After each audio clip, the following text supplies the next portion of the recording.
I'd like to give you a particular tool that's gleaned from the research psychology literature.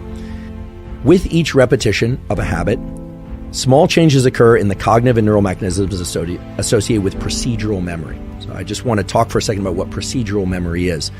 In the neuroscience of memory, we distinguish between what's called episodic memory and procedural memory.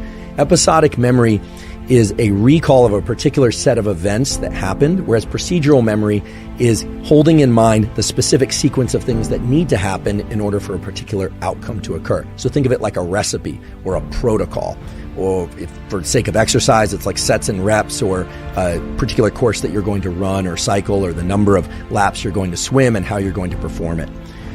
It's very clear that for anyone trying to adopt new habits, getting into the mindset of procedural memory is very useful for overcoming that barrier that we call limbic friction. How do you do that?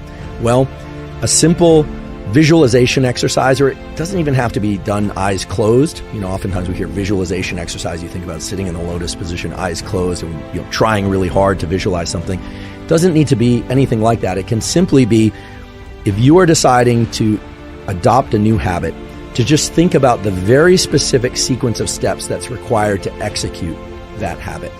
And I'll use a trivial example, but this could be applied to anything. Let's say I want to get into the habit of making myself or someone else in my household a cup of espresso every morning.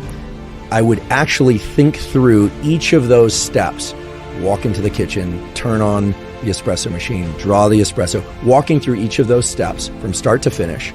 It turns out just that simple mental exercise done once can shift people toward a much higher likelihood of performing that habit regularly, not just the first time, but as they continue out into the days and weeks that follow. So that's remarkable to me, and the literature is really robust.